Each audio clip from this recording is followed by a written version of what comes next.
Hi everyone, welcome to my channel Shiksha Manthan. आज हम business study का टॉपिक ये लेंगे, फाइनेंसिंग डिसीजन। जैसा कि हम जानते हैं कि फाइनेंशियल मैनेजर के जो वर्क होते हैं, जो उसके काम होते हैं, फंक्शंस होते हैं, उसको 3 कैटेगरी में बांटा गया है। जैसा कि हमने पहली कैटेगरी देख चुके हैं, हम इन्वेस्टमेंट डिसीजन, वो फर्स्ट इंपॉर्टेंट वर्क था फाइनेंस मैनेजर का। अब सेकंड जो फाइनेंस मैनेजर का इंपॉर्टेंट वर्क होता है, सेकंड इंपॉर्टेंट डिसीजन जो लिया जाता है फाइनेंशियल मैनेजर के द्वारा, वो क्या होता है?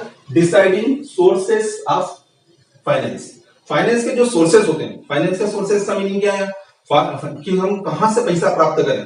जैसा कि हम फाइनेंशियल मैनेजमेंट में देखते हैं कि acquisition and allocation of funds होता है। तो एक्विजिशन, यहां प्राप्त करने की बात करेंगे कि हम फाइनेंस कहां से प्राप्त करें। सबसे मेन डिसीजन ये होता है ना, फाइनेंस प्राप्त करना, जो कि सेकंड मोस्ट इंपोर्टेंट डिसीजन ये माना जाएगा। अब इसमें हम देखेंगे कि जब फाइनेंस मैनेजर ये डिसीजन ले लेता है कि हमको पैसा कहां से प्राप्त करना है, तो वो फाइनेंस मैनेजर जो पैसा रेस करेगा बढ़ाने के लिए, जो डिसीजन लेगा फाइनेंस का, वो उसके वेरियस सोर्सेस होते हैं। मतलब there are various sources of finance. Okay, तो कौन कौन से होते हैं? तो ये यहाँ पर होते हैं, देखो यहाँ पर हम लिख सकते हैं, जैसे कि इशू ऑफ शेयर्स होता है, शेयर को इशू करें, डिबेंचर को इशू करना, या फिर by taking loans and advances from public, फिर लोन्स और एडवांसेस लेना, है ना। तो ये 3 प्रकार की ये सिक्योरिटीज या और अदर सिक्योरिटीज भी हो सकती है। तो इसके बारे में डिसीजन लिया जाता है कि हम शेयर इशू करें, डिबेंचर इशू करें, या लोन्स एंड एडवांसेस लें। तो ये मेन होता है कि हमारा फाइनेंस किस तरह से हमको बढ़ाना है।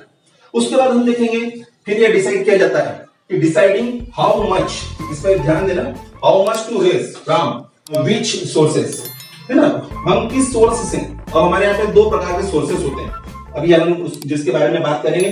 2 प्रकार के सोर्सेस है, तो किस सोर्स से प्राप्त करें। जैसा कि मैंने पहले भी बताया कि कंपनी का एक कैपिटल स्ट्रक्चर होता है, उस कैपिटल स्ट्रक्चर में क्या होता है, ये हो गया कैपिटल स्ट्रक्चर। ये 2 प्रकार से मिलकर बना होता है।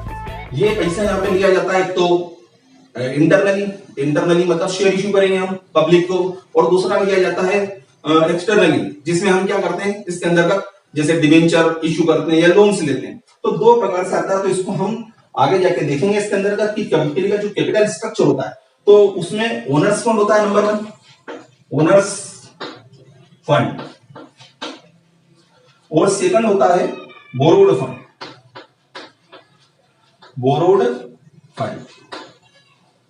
अब ये यहाँ पर ये डिसाइड किया जाता है, ये जो मैंने पॉइंट लिखा है वाला, deciding how much to raise, यानी कि कितना पैसा हमको रेज करना है, बढ़ाना है, और कौन से सोर्स से, ओनर्स फंड से हमको पैसा बढ़ाना है, या फिर हमको बोरोड फंड से पैसा बढ़ाना है। तो कौन से सोर्स से पैसा बढ़ाना है, ये डिसाइड करना सबसे वेरी इंपॉर्टेंट होता है, क्योंकि इसका बहुत प्रॉफिटेबिलिटी पे इंपैक्ट पड़ता है। इसके अंदर प्रॉफिट पे असर पड़ेगा, तो फिर जो मैक्सिमाइजेशन हमारा जो टारगेट होता है, इसके अंदर इक्विटी शेयर होल्डर की वेल्थ को बढ़ाना, उस पर भी बहुत असर पड़ता है। इसलिए बहुत सोच समझ के, वेरी केयरफुली ये डिसीजन फाइनेंस मैनेजर के द्वारा लिया जाता है कि किस सोर्स से।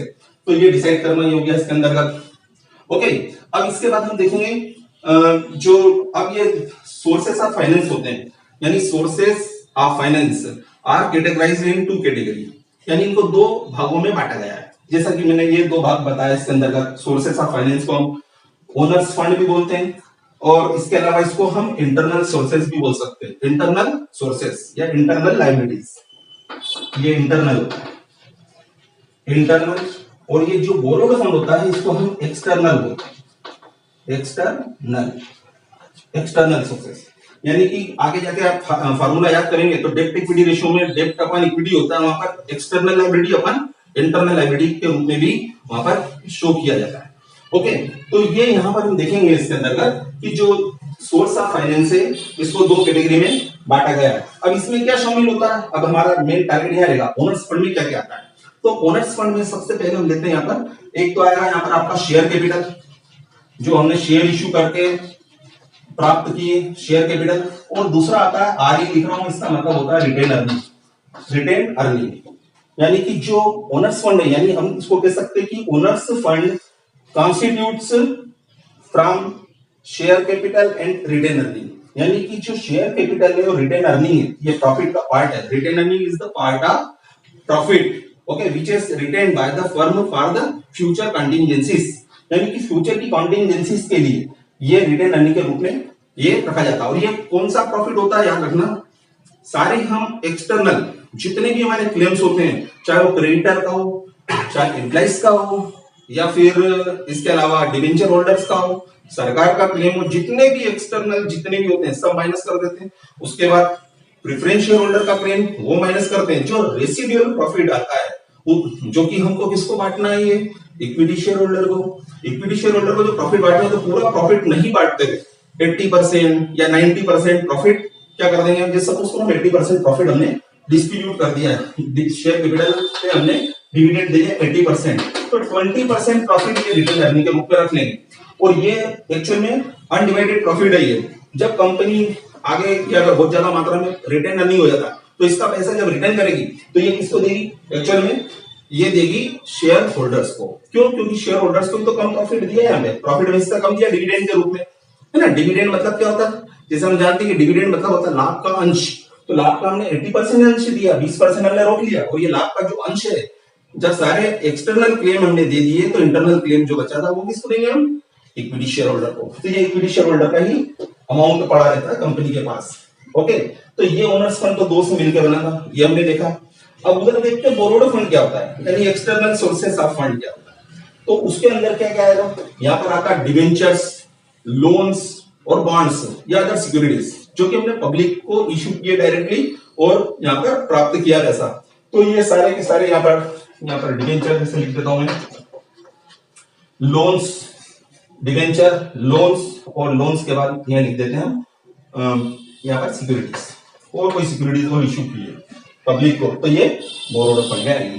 तो इस तरह से हमने यहाँ पर देखा कि जो हमारे सोर्सेस ऑफ फाइनेंस था उसका डिवीजन करा, दो कैटेगरी में करा। अब यहाँ पर आगे देखते हैं हम इसके अंदर ये दो भाग देख लिए हमने। अब इसके बाद हम ये देखेंगे कि जब भी फाइनेंस मैनेजर होता है, जब डिसाइड करता है कि हमको पैसा प्राप्त करना है, तो अब इसका रेशियो फिक्स करना ये मेन प्रॉब्लम होती है।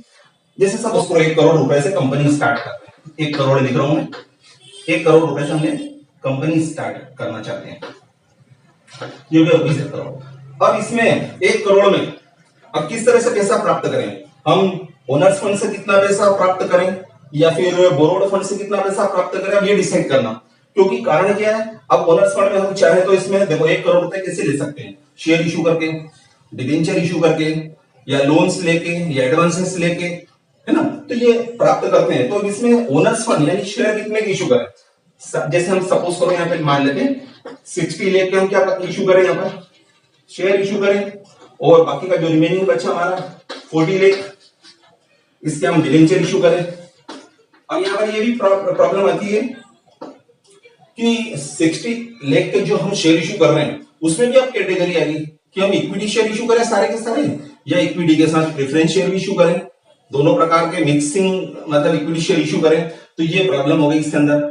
चलो ये भी देख लेते हैं, क्योंकि इसका भी इंपैक्ट पड़ता है, क्योंकि हम इक्विटी शेयर इशू करेंगे तो कंपनी के एक्चुअल ओनर होंगे, उनको तो प्रॉफिट में हिस्सा मिल जाएगा। अगर प्रेफरेंस शेयर इशू करेंगे तो उनका इक्विटी शेयर होल्डर की कंपेरिजन में क्लेम पहले दिया जाता है, डिविडेंड भी पहले देते हैं। कंपनी अगर फेल हो जाती है तो उसकी कैपिटल का जो पेमेंट होता है वो भी इसके पहले होगा, इक्विटी शेयर होल्डर के पहले। तो सारी प्रायोरिटी प्रेफरेंस शेयर होल्डर को प्राप्त होती है इक्विटी की कंपैरिजन में। तो इसलिए हमको यहाँ पर ध्यान देना पड़ता है कि यहाँ पर इक्विटी शेयर कितने के इशू करें, और 40 लाख के यहाँ पर जैसे हम डिवेंचर इशू कर रहे हैं। अब इसका इंपैक्ट क्या पड़ेगा, तो ये तो हमारा एक अल्टरनेटिव पहला हुआ, हो सकता है 50 लाख के दोनों इशू कर दो, 50 लाख के इक्विटी शेयर, 50 लाख के डिवेंचर, ऐसा भी हो सकता है। या फिर ऐसा भी हो सकता है कि 40 लाख के ये इशू कर दो हम शेयर, और 60 लाख के ये। तो ये इतने सारे अल्टरनेटिव लेते हैं हम, 2-3 अल्टरनेटिव लेके फिर उसकी कैलकुलेशन की जाती है किसके द्वारा, फाइनेंस मैनेजर के द्वारा। और जिसमें सबसे ज्यादा बेनिफिट मिलता है, जिसका ईपीएस सबसे ज्यादा आता है, ईपीएस मतलब होता है अर्निंग पर शेयर, यानी जिसका ईपीएस सबसे ज्यादा होगा बस वही ऑप्शन को यानी वही अल्टरनेटिव को वो सिलेक्ट कर लेगा। तो ये 3 अल्टरनेटिव 4 अल्टरनेटिव जो भी जिस तरह से भी वो कैपिटल स्ट्रक्चर बनाना चाहता है फाइनेंस मैनेजर, उसके हिसाब से वो कैलकुलेट करता है। सपोज करो इसमें सेकंड नंबर का हमारा जो ये है कि 50-50 लाख के हम दोनों इशू कर दें, इक्विटी शेयर्स, प्रेफरेंस शेयर्स और डिवेंचर, ये सिलेक्ट कर लिया। तो सारे अल्टरनेटिव पे वो ध्यान देता है। तो जब भी आप याद रखना इसमें कि जब भी ये इस प्रकार का डिसीजन लिया जाता है, इस प्रकार का डिसीजन मतलब जब भी फाइनेंसिंग डिसीजन लिया जाता है, किसके द्वारा ये लिया जाता है, फाइनेंस मैनेजर के द्वारा। तो फाइनेंस मैनेजर क्या करता है, कंपेयर करता है। किसकी कंपेयर करेगा, advantages and disadvantages of different type of the sources of fund. तो डिफरेंट टाइप के जो सोर्सेस ऑफ फाइनेंस होते हैं, फंड्स होते हैं, उसके बारे में, उसके जितने भी लाभ और हानि होते हैं, यानी एडवांटेजेस और डिसएडवांटेजेस होते हैं, तो उसकी वो स्टडी करता है। आया ये, इसको ध्यान में रखते हुए सारे डिसीजन लेता है। फिर इसमें एक पॉइंट और है, अब इसमें हम ये देखते हैं इसके आगे कि जब हम पेमेंट यहां पर शेयर इशू कर रहे हैं, सपोज करो सबसे पहले तो हमने ओनर्स फंड ले लिया, ओनर्स फंड, और दूसरा ले लिया हमने यहां पर बोरोड फंड, बोरोड फंड। अब इसमें ध्यान देना, अभी जैसे मैंने इसमें बताया मेनली क्या इशू किया जाता है इसके अंदर, इसमें डिवेंचर इशू किया जाते हैं, इसमें शेयर्स इशू किए जाते हैं। ओके, अब यहां पर ध्यान देना, जब डिवेंचर इशू करेंगे हम, बोरोड फंड से कितना पैसा प्राप्त कर रहे थे, कोई डिसीजन करते समय क्या डिसीजन लेगा वो, है ना, फाइनेंस मैनेजर क्या डिसीजन लेता है, अब इसमें हम कंसीडर करेंगे। तो इसमें देखेंगे डिवेंचर हम इशू करेंगे, तो डिवेंचर पे ध्यान रखना इसके अंतर्गत कि इसकी रीपेमेंट होती है, यानी डिवेंचर जब इशू किए जाते हैं तो डिवेंचर होल्डर, यानी जो डिवेंचर्स खरीदता है उसको हम डिवेंचर होल्डर बोलते हैं। तो डिवेंचर होल्डर को पहले ही बता दिया जाता है कि हम ये 3 वर्ष के लिए, यानी 3 ईयरली या 5 ईयरली या 10 ईयरली ये डिवेंचर इशू कर रहे हैं। यानी इसका मतलब क्या हुआ कि 3 साल बाद या 5 साल बाद या 10 साल बाद आपके जो डिवेंचर आप ले रहे हो, पैसा दे रहे हो उनको, हम आपको ये रिटर्न कर देंगे। और इसके बीच में जब तक हम इसका यूज करेंगे तब तक हम हमको साल भर में 2 बार, याद रखना डिवेंचर पे इंटरेस्ट 2 बार दिया जाता है साल भर में, तो डिवेंचर पे इंटरेस्ट हम आपको देते रहेंगे। ओके, तो ये पैसा रिफंड करेंगे। तो डिवेंचर के साथ जब भी देखोगे तो यहाँ रेट आती है, जैसे 10%, 5%, तो इसका मतलब ये है कि डिवेंचर के आगे जो रेट स्पेसिफाई कर रहे हैं कि इस रेट से उनको डिविडेंड दिया जाएगा। 10% देना है मतलब 5% साल में 2 बार हम उसको दे देंगे इंटरेस्ट। ओके, तो ये डिवेंचर का इंटरेस्ट। तो इसमें मेरा ये कहने का मतलब है कि जब बोरोड फंड लेंगे तो इसमें हमको डिवेंचर पे हमको क्या देना है, इसको इंटरेस्ट देना है, अरे रीपेमेंट करेंगे तब इंटरेस्ट देना है इसके अंदर का। और जब शेयर इशू करते हैं तो इक्विटी इशू करेंगे तो यहाँ पे अपनी कोई डिविडेंड देने की आवश्यकता नहीं इसके अंदर का, यानी इस पे इंटरेस्ट देने की आवश्यकता नहीं, कहने का मतलब मेरा ये। यहाँ पे अब यहाँ पे इसमें रिस्क इन्वॉल्व होती है इसके अंदर का। देखो फाइनेंस मैनेजर क्या सोचेगा कि अगर हमने बोरोड फंड लिया, लोगों से बोरोड फंड के रूप में पैसा प्राप्त किया, तो ऐसी कंडीशन में हमको उनको इंटरेस्ट देना पड़ेगा। तो ये रिस्क है कि हो सकता है हमारे पास प्रॉफिट, सपोज करो सफिशिएंट प्रॉफिट नहीं हो, तो इस कंडीशन में हमारा बर्डन आएगा कि नहीं इंटरेस्ट का, इंटरेस्ट ऑन डिवेंचर का। तो ऐसी कंडीशन में इससे हमारा प्रॉफिट जो है और कम हो जाएगा, यानी लॉस होगा तो लॉस बढ़ सकता है। तो ये इस पे ध्यान रखना पड़ेगा, मतलब ये बोरोड फंड के अंदर तक रिस्क इन्वॉल्व होती है, मतलब there is a risk involved in borrowed fund. But in the case of owners fund there is no risk involve, इसमें रिस्क नहीं लेती है। और या रीपेमेंट होता है या रीपेमेंट करना है, इसका रीपेमेंट होता नहीं। इक्विटी अगर इशू करते हैं तो प्रेफरेंस इशू करेंगे तो उसका रीपेमेंट होगा, लेकिन इक्विटी शेयर अगर इशू करते हैं हम तो यहाँ पर हमको रीपेमेंट की बात ही नहीं करना है। यानी कि कंपनी ने एक बार अपने पास से शेयर इशू कर दिए, उसका लाइफ में, पूरी लाइफ में वो पेमेंट नहीं करेगी। अगर पहले भी मैं बता चुका हूँ कि अगर किसी शेयर होल्डर ने खरीदे और उसको पैसे की आवश्यकता है और वो अपने शेयर बेचना चाहता तो कंपनी उसका पैसा नहीं देगी, वो स्टॉक एक्सचेंज में अपने शेयर को बेच सकता है, वहां पर वहां से लिक्विडिटी जो पैसा प्राप्त होता है वो ले सकता है, वहां से कंपनी नहीं करेगी। तो यहाँ पर ये सीखा हमने कि यहाँ रीपेमेंट करना पड़ेगा या रीपेमेंट करने की आवश्यकता नहीं है, यहाँ रिस्क इन्वॉल्व होती है या रिस्क इन्वॉल्व नहीं होती है। तो हमारा जब भी फाइनेंस मैनेजर जो होता है कंपनी का, तो वो क्या करता है, ये दोनों ही ध्यान रखना, दोनों को ही मिक्सिंग जो रूप होता है हमारा इसका कैपिटल स्ट्रक्चर का, तो वो दोनों ही इशू करके पैसा प्राप्त करता है। ओके, और ये जब भी डिसीजन लिया जाएगा तो बहुत सोच समझ के डिसीजन लेना पड़ता है। ओके, अब आगे देखेंगे हम इसके अंतर्गत फैक्टर्स। अब ऐसे कौन कौन से फैक्टर्स है, अब ऐसे कौन कौन से फैक्टर है जब फाइनेंशियल हम डिसीजन लेते हैं तो फाइनेंस मैनेजर को उन सारी बातों को ध्यान में रखना होंगे। तो सबसे पहला फैक्टर होता है हमारा कॉस्ट। पहला फैक्टर क्या है, कॉस्ट का। कॉस्ट क्या होता है, क्योंकि हम डिफरेंट टाइप के जब बोरोड फंड और ये सिक्योरिटीज इशू करते हैं इसके अंतर्गत ओनर्स फंड की, तो ऐसी कंडीशन में हमारे पास डिफरेंट सोर्सेस होते हैं, तो उन सबकी डिफरेंट रेट्स होती है। अब जैसे सपोज करो डिफरेंट रेट्स कैसे होती है, हमने सपोज करो यहाँ पर प्रेफरेंस शेयर इशू करके इक्विटी के साथ, इक्विटी के साथ तो रेट होती नहीं है, इक्विटी के साथ कभी भी यहाँ पर रेट कभी भी परसेंटेज में नहीं लिखी रहती, आया परसेंटेज कभी भी नहीं होता इसका, लेकिन यहाँ इसका होगा 5% preference share, 5% preference shares. Okay, preference के आगे 5%, 6%, 10% जो भी कंपनी डिसाइड करती है वो रेट होती है इसका। इसके साथ स्पेसिफाई होगी, इक्विटी के साथ कभी भी रेट स्पेसिफाई नहीं होती है। फिर इसके बाद डिवेंचर, ये तो चलो हमारे ये इंटरनल हो गए, इंटरनल मतलब ओनर्स फंड हो गया। अब दूसरी बात करते हैं बोरोड फंड की। बोरोड फंड में भी हम क्या करेंगे, जब इशू करेंगे, सपोज करो हमने डिवेंचर इशू करा तो हमने लिख के दे दिया 7.5% डिवेंचर्स। ओके, ये हमने 7.5% डिवेंचर इशू करें। इसका मतलब क्या है कि डिवेंचर पे हमको 7.5% इंटरेस्ट देना है। यहाँ पे डिविडेंड देना था 5% प्रेफरेंस शेयर को और शेयर होल्डर को, और यहाँ पर 7.5% डिवेंचर होल्डर्स को हमको इंटरेस्ट देना है। तो ऐसी कंडीशन में हमको ये ध्यान देना पड़ेगा यहाँ पर इसके अंतर्गत, है ना, कि जब भी सोर्सेस ऑफ फंड्स होते हैं, सोर्सेस ऑफ फंड्स, तो उसको जब हम इशू करेंगे तो उसकी कुछ न कुछ कास्ट होगी। आया ये, तो ये डिफरेंट कास्ट होती है डिफरेंट सोर्सेस की, तो जो सबसे मिनिमम कास्ट होती है उसी को डिसाइड करके वो सोर्स ऑफ फाइनेंस प्राप्त करता है। आगे फाइनेंस मैनेजर कौन सा सोर्स प्राप्त करेगा, जिसकी रेट सबसे कम है। ओके, चलो ये तो हो गया हमारा। फिर रिस्क, अभी जैसे मैंने बताया कि जब हम ओनर्स फंड लेते हैं तो इसमें रिस्क इन्वॉल्व नहीं होती है। इसकी अगेंस्ट अगर देखें तो बोरोड फंड में क्या होती है, रिस्क इन्वॉल्व होती है। क्यों? क्योंकि चाहे कंपनी के पास प्रॉफिट हो या लॉस हो या पैसे ही नहीं हो, हर हालत में हमको अगर डिवेंचर इशू कर रहे हैं, हमने डिवेंचर इशू करें तो डिवेंचर होल्डर्स को हमको इंटरेस्ट का पेमेंट करना होगा, या फिर लोन्स लिया तो उसको इंटरेस्ट का पेमेंट करना होगा, या कोई सिक्योरिटीज इशू की है तो उसको हमको इंटरेस्ट का पेमेंट करना होगा।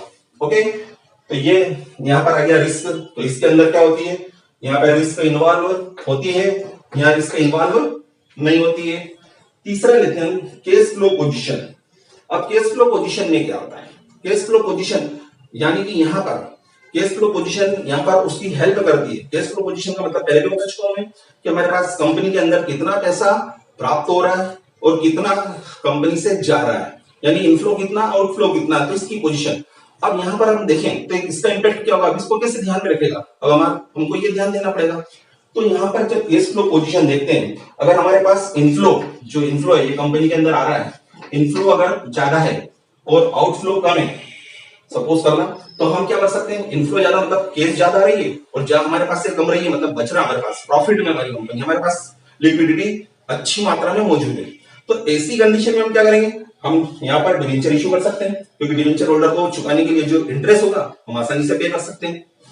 अब इसका कंट्रेरी लेते हैं केस फ्लो पोजीशन में, कि इनकमिंग हमारी यहाँ पे इनफ्लो कम है और आउटफ्लो ज्यादा है, यानी आ रहा है कम, जा रहा है ज्यादा। तो ऐसी कंडीशन में क्या होगा, अब वो डिसीजन क्या लेगा फाइनेंस मैनेजर, यार यहाँ पर डिवेंचर इशू हमको नहीं करना चाहिए, क्योंकि डिवेंचर इशू करेंगे तो इंटरेस्ट का बर्डन आएगा। पहले ही हम लास्ट में जा रहे हैं, हमारे पास इनफ्लो कम है, आउटफ्लो ज्यादा है, और यहाँ पर आउटफ्लो में और एक और पॉइंट बढ़ जाएगा हमारा इंटरेस्ट ऑन डिवेंचर का या और कोई सिक्योरिटीज का। तो ये यहाँ पर केस जो पोजीशन होती है केस फ्लो की, ये भी हेल्प करती है फाइनेंस मैनेजर को कि किस तरह से ये डिसीजन लेना है आपको। ओके, फिर एक कंट्रोल कंसिडरेशन। अब कंट्रोल कंसिडरेशन में क्या होता है, अब सपोज करो जो हम इशू कर रहे हैं इसके अंतर्गत, सपोज करो हमारी उस कंपनी की उस कंडीशन की बात चल रही है कि कंपनी से पहले से इस्टेब्लिश है, नई कंपनी हम नहीं कर रहे हैं, हम एक्सपांशन कर रहे हैं, पैसे की आवश्यकता हुई एक्सपांशन के लिए। तो कंपनी की जो एग्जिस्टिंग शेयर होल्डर है जो पहले से ही हैं, अगर ये चाहते हैं कि कंपनी पे हमारा पूरा कंट्रोल रहे, कंपनी पर हमारा पूरा कंट्रोल रहे, तो इसके लिए वो क्या करते हैं, जब एनुअल जनरल मीटिंग होती है तो एक्सपांशन पे आता है कि हमको कौन सी सोर्स ऑफ फाइनेंस से पैसा प्राप्त करें। तो इक्विटी शेयर होल्डर अगर चाहते हैं कि हमारा कंट्रोल रहे तो वो क्या करेंगे, नए शेयर इशू नहीं करवाएंगे, वो बोलेंगे क्या कौन सी यहाँ पर बोरोड फंड है, बोरोड फंड मतलब डिवेंचर इशू करो, सिक्योरिटीज इशू करो, लोन ले लो, पर शेयर इक्विटी शेयर इशू मत करो। क्यों? क्योंकि अगर इक्विटी शेयर इशू करेंगे तो इस कंडीशन में जो पुराने इक्विटी शेयर होल्डर थे और नए और आ जाएंगे तो उनमें भी प्रॉफिट बढ़ेगा। तो अगर कंपनी पे पूरा कंट्रोल रखना चाहते हैं, हमारा पॉइंट यही है कंट्रोल कंसिडरेशन, यानी पूरा कंट्रोल रखना चाहते हैं, तो वो किस पे जोर देंगे, फाइनेंस मैनेजर किस पे जोर देगा, वो जोर देगा यहाँ पर बोरोड फंड।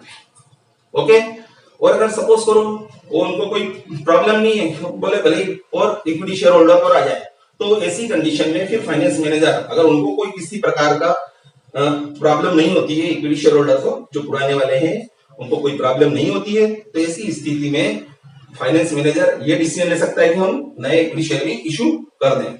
तो ये किससे रिलेटेड पॉइंट हुआ हमारा, कंट्रोल कंसिडरेशन, यानी कंट्रोल रखना चाहते हैं या नहीं रखना चाहते हैं, आ गया होगा आपको समझ में ये।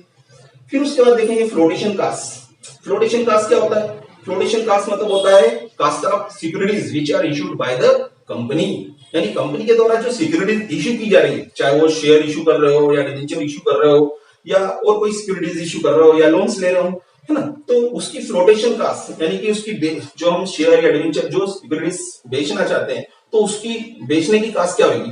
अब जैसे आपने प्रॉस्पेक्टस पढ़ा होगा, प्रॉस्पेक्टस क्या होता है कि जो भी शेयर होल्डर डिबेंचर होल्डर होते हैं तो इनको इंटीमेशन देना प्रॉस्पेक्टस के थ्रू दिया जाता है ना। प्रॉस्पेक्टस में एडवर्टाइजमेंट भी हो सकता है, इसके अंदर का ब्रोकर की कमीशन भी हो सकती है, दलाली हो सकती है, इसकी ब्रोकरेज हो सकती है, अंडरराइटर अपॉइंट किए जाते हैं कंपनी के द्वारा जब सिक्योरिटीज इश्यू की जाती है।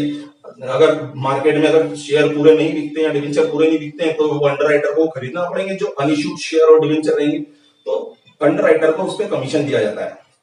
उसके बाद जो हम इश्यू कर रहे हैं प्रॉस्पेक्टस की जो एडवर्टाइजमेंट की उसके वजह से भी होते हैं, तो ये सारे के सारे इसमें आते हैं फ्लोटेशन कास्ट। और ये भी प्रॉफिटेबिलिटी पे बहुत असर पड़ता है इसका, क्यों, क्योंकि कंपनी की हम पीएनएल बनाते हैं तो पीएनएल में ये खर्चे वहां लिखना पड़ते हैं, हमको वहां लिखना अलाउ है ना, तो वहां से उससे प्रॉफिट कम हो जाता है।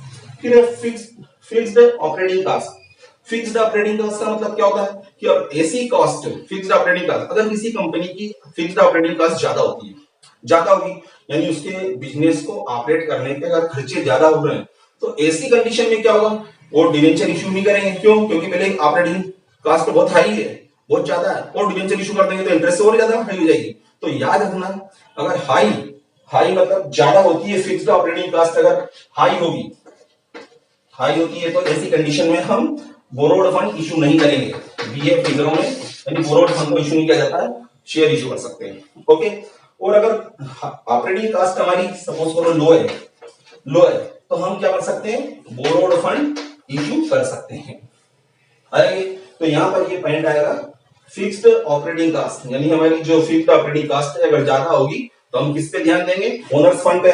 और अगर सपोज करो अगर लो है ऑपरेटिंग कास्ट तो हम किस पे जा सकते हैं, उस कंडीशन में हम क्या करेंगे, हमारी कंडीशन ऐसी रहती है कि हम डिवेंचर के इंटरेस्ट का या सिक्योरिटीज के इंटरेस्ट का या फिर लोन के इंटरेस्ट का पेमेंट करने लायक हम हो जाते हैं। ओके, तो इस पे ध्यान देना पड़ता है। लास्ट पॉइंट लेंगे हम कैपिटल मार्केट।